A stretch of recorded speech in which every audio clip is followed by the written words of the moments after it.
A very happy morning to all of you children.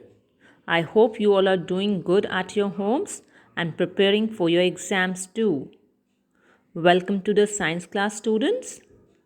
Students, as you all are aware, in the last class we have started with a new chapter, that is some natural phenomena. Under this chapter, we did study about the structure of an atom, then charging a body, in which we have studied that a body can be charged by friction, by conduction and by induction. Also, we did cover on transfer of charges, under which we studied about the electroscope that helps to, it is a device that helps to detect and measure the electric charge. So that was all about the previous class. In today's class, we will go ahead and study about lightning. And I'm sure, children, you all would must have heard about or seen thunder, right? So in today's class, we will learn something more about lightning and how it occurs.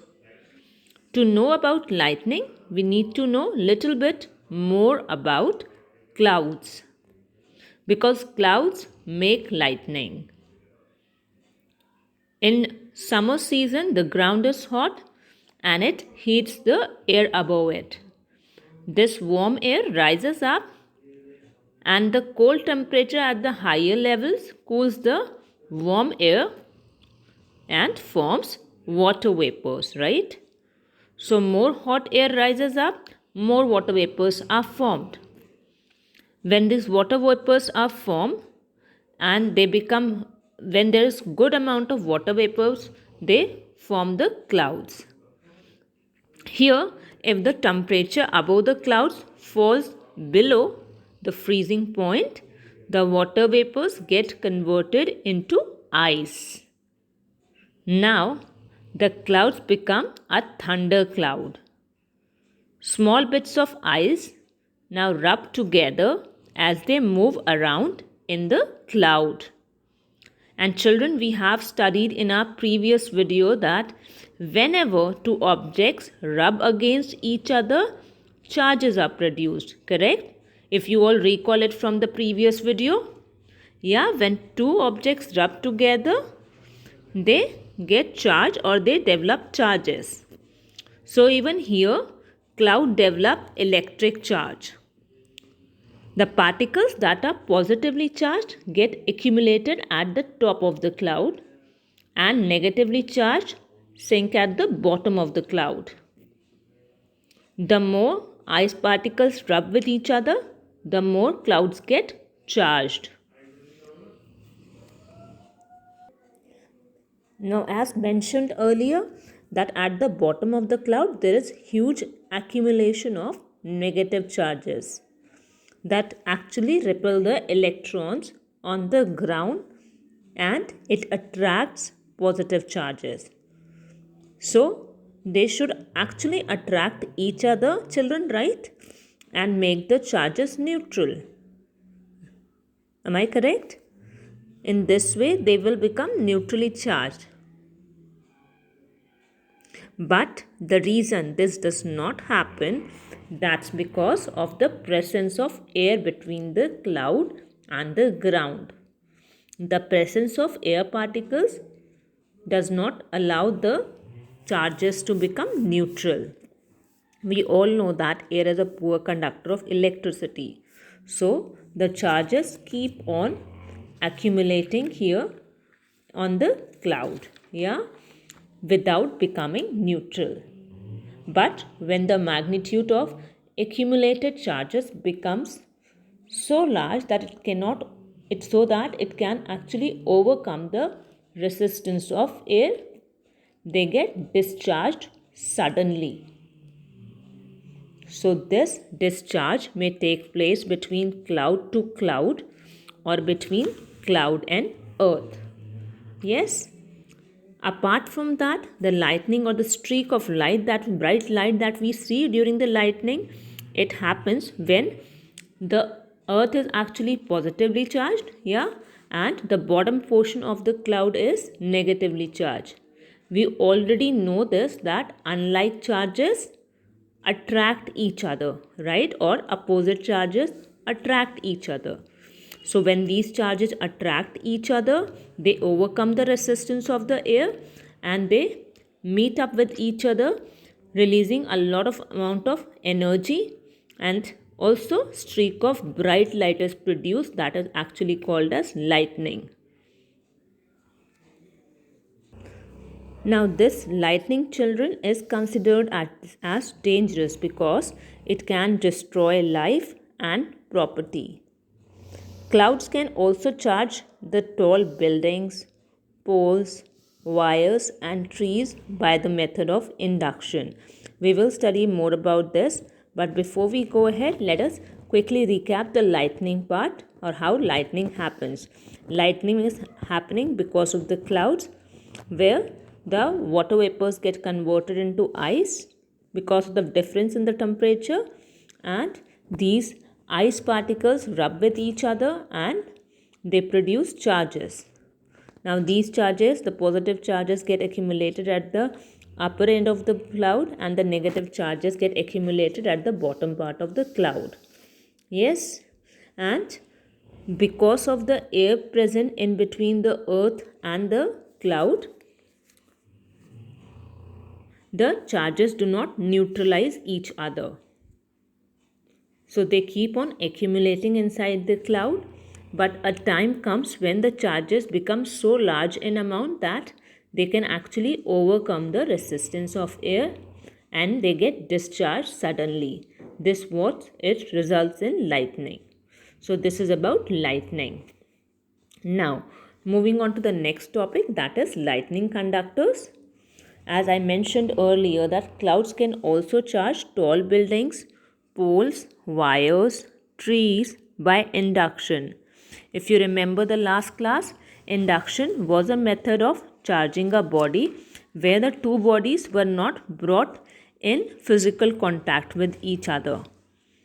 That was a method where a charged body where a body can be charged by coming closer to the uncharged body. Yeah, so that is induction. Sometimes if the charge is too heavy, they catch fire as well. So to protect buildings from such damage, a lightning conductor is fixed on them. It consists of a metal rod with spikes at the top and a copper plate attached at the lower end. The copper plate is buried deep in the earth. If lightning strikes, it flows to the earth through the metal rod without causing any damage to the building. So all the charges flow from the metal rod without harming the building. So that's the use of lightning conductor. It gives the protection against the lightning, or it actually prevents the damage that can be caused to the tall buildings. Now we all know that lightning is dangerous as it causes harm to the life and it might also destroy the property. Despite putting lightning conductor, we sometimes hear buildings catching fire due to lightning. This happens because of the high magnitude of electric current. Lightning current divides itself to follow every conductive path to the ground. Even this divided current is enough to ignite a fire, blow apart bricks, stones, or concrete, or even injure people inside the building. So we can take up certain safety measures during lightning. We should not stand under a tree. That's if the tree gets hit by lightning, it might catch fire and we might get harmed if we are standing under the tree. Then we do not remain in an open place. Take a shelter inside a building or a parked vehicle with all its door and windows closed. The metallic frame of the vehicle will keep you safe because it will act like a lightning conductor and will not allow to get the lightning or get the shock. But you need to make sure that you don't touch the metal of the vehicle to avoid getting a shock. Then, if you're out in the open with no safe place around, you can squat down with your feet together and only let your feet touch the ground. By doing this, you will reduce the chances of letting electric current to pass from the ground to your body. Then do not, another preventive measure could be that, or safety measure I would say, that do not use electrical appliances when lightning strikes. Also, you can stay away from water as water is a good conductor of electricity. Do not take a shower because water is a good conductor of electric current. Also, during lightning, we should not go on terrace or on the roof of any tall building. And in case of an emergency where a person has been hit by lightning, we should move the victim immediately to a shelter. Check his pulse immediately and call the doctor or an adult. But make sure that you take care not to treat the victim in an open area or you can get hit by lightning too. So these are certain safety measures that we can take during lightning. Also regarding the idea of lightning conductors, students, this was first given by Benjamin Franklin, which was a great idea to actually save the life and the property damage done by lightning. So in today's class, we have studied about how lightning happens. We have also studied about lightning conductor and safety measures that we can take during lightning. You can go through the textbook, children. This is the portion that will come in your test 4. So read through the textbook. For any queries, you can WhatsApp me or we can discuss that in the Zoom class. Please make a note of the question answers that are being provided in the PDF. Also, for your better understanding, I will be sending the YouTube links along with my video. Please go through those videos as well and enjoy e-learning. Thank you.